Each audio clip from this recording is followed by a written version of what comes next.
Rasul, as a leader, you stand up here and you talk after each game. I know it's not easy, but what's it mean to do that? How important is it to say the things you say after games, and what effect do you feel like it has on your team, keeping them together, keeping them moving forward? I don't even know. I don't know. I feel like it's on me though. You know what I mean? Like I'm not leading the right way. I gotta find better ways to lead.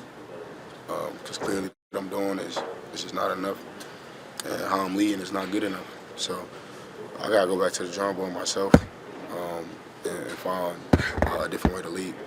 Can you pinpoint just, they were making a lot of third and long conversions, just what were they doing, what were you guys doing for them to convert that easily at the time? On a few of them, we just got penalized on them.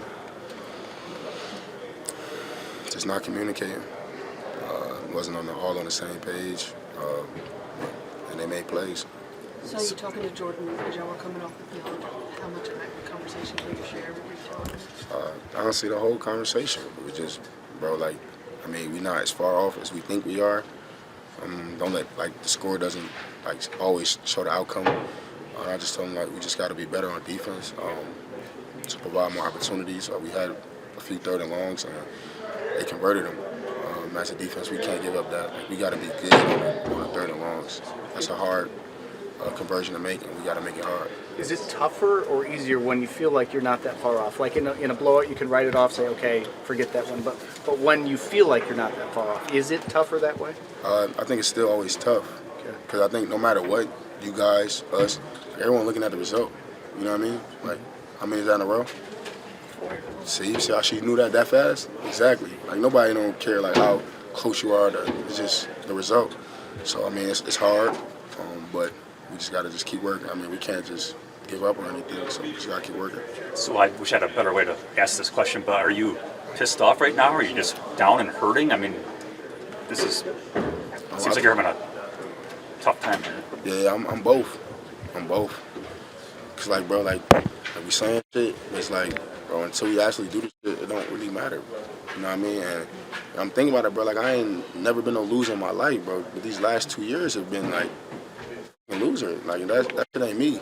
I don't think that shit us. So we got to just do something. You know what I mean?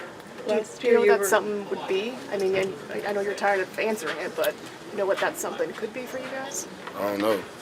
I have no idea. With that being said, do you think there's any approach during the week that needs to be changed? Nah, I mean, I think, most of all, I think the defense, I think we practice hard during the week. You know what I mean? I think we go after it. I think Joe B does a great job standing up on us and our coaches. So I don't know if it's that. I don't think it's that. So is it just something that's not translating from practice to the game? Yeah, the result. We win in practice. We don't win on Sundays. So. You've been playing football for a long time. Have you ever experienced that before, where you feel like practice is going right and then it just doesn't translate to the game? Nah. The last 2 years have been my first years. What did the fourth quarter feel like? You get it to a two-score game with a score on offense. Then you get the stops. Your offense is moving the ball. Does it feel like you're going to get over that hurdle? Like this is going to be the day in the midst of it? Yeah, I mean, it always feels like that. Raiders game felt like that. Denver game felt like that. Like, okay, we about to go down there and score. Like this game, it just felt like, all right. I mean, we know the offense hasn't been scoring, but like maybe this is the break they needed to score.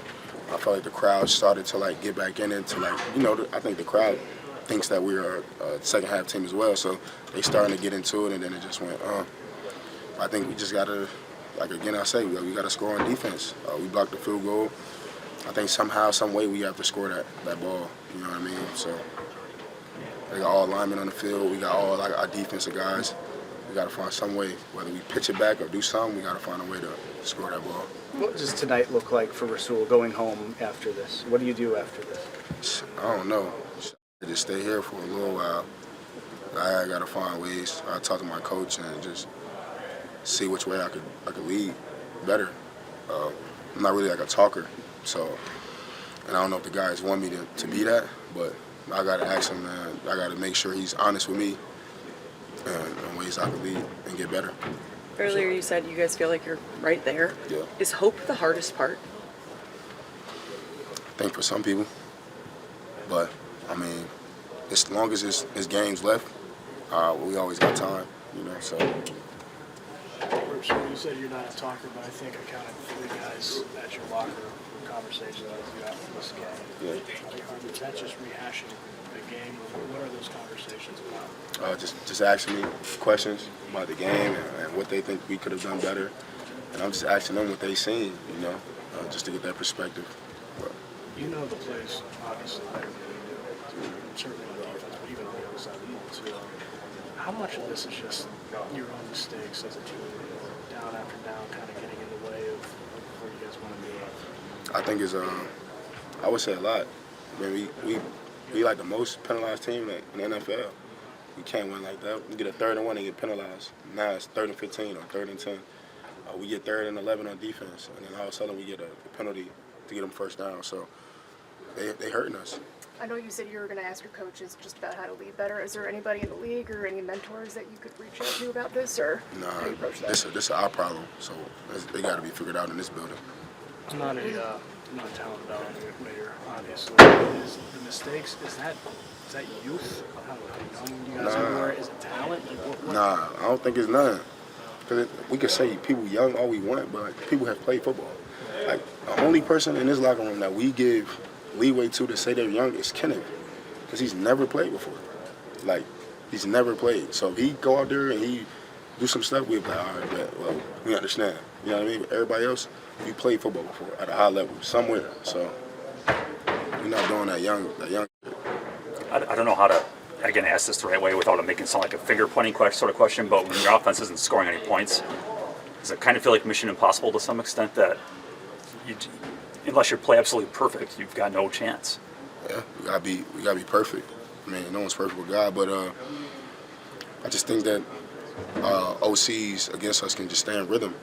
You know what I mean? Like, you don't have to do nothing extraordinary against us, because, like, well, they won't score. So it's like we can kind of stick with what we do, and even if it's not working out, eventually it might work. You know what I mean? Because our offense isn't scoring. So we got to find ways for them to score on offense. In those first halves, are you guys feeling pretty tired towards like halfway because you're spending most of the game out on the field? I don't know if people be tired. I don't be tired, but Are the penalties something that could be emphasized more in the meeting room? Is it just you got to be we emphasize them disciplined? for sure. Just people be trying to make a play and shit happens. Trying to get a quick step off the ball on offense, O-line, trying to get back there, and you may be so many rules. You maybe hit somebody, the quarterback high or low or something, penalized. So it's just, I don't think anybody's trying to get penalized. I just think it just happens. So do you feel like it's emphasized correctly, like during the week, so to speak? Yeah, nobody want to get penalized. Like, everyone know what a penalty is. No one wants to, but it just happens. Obviously, you're hurting right now through this. Do you see the same response in this locker room that people are hurting the same way and care the same way that you guys can get out of it, or is that something maybe that's lacking? Yeah, I would say so. I think everybody in this locker hurt. Everybody voicing their opinions. Everybody saying what they feel like it is. We just gotta work until we get there. Go ahead. I was saying, obviously, there's extra time before the media was allowed in. Was there extra long discussions going on? Nah. I know Quay just talked in front of the whole team. Basically was saying how he thought it was his fault. That shit wasn't his fault, though. Bro, that motherfucker. We had 11 of them, we'd probably be like 7-0 right now. So I just told him in his face, I'm like, bro, it's not you, bro. Like, it's all of us, bro. Like, we all out there on the grass with you. So we just got to do a better job. Yeah, you feel that way because of just the dropped interception. Yeah, and he just think that could have changed the game. Whether he score or anything, never know how it goes. Is it good to see that kind of accountability from Yeah. someone, even if, like, you know, guy? Yeah, nah, Quay, but we know how Quay is. Yeah. Like, he gonna always look himself in the mirror before anybody else. Like, he might not even say nothing to nobody. He just gonna make it about him. Like, he like me, so like I always feel like it's my fault. Like, it's something I could have did to change the game, and I didn't do it. So You said your guys are coming to you and you've got to kind of reassess who you are as a leader. Like, how did this kind of get put on you, so to speak? I don't know. Like, are you took taking it on that yourself. responsibility on yourself? I mean, you just see it when guys come to you.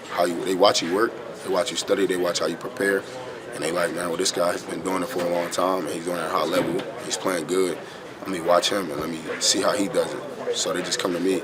So I figured I just want to take that ownership of like, okay, let me lead, but I do it the way it's just like, if you watching me, you'll see how I lead. but maybe I need to just step out of my shell of who I am and lead by talking and everything else. So, I don't know if there's an answer to this. I don't know if there's 10 answers to this. But if it's not youth, well, and I get that can be an easy excuse. If it's not that, then what is it? I don't know. I got 20 questions I can ask you, and then if you answer them, then I don't know. That's why I gotta ask. If I knew, I wouldn't be asking. I don't know. I think it's a lot of built up into one thing. So.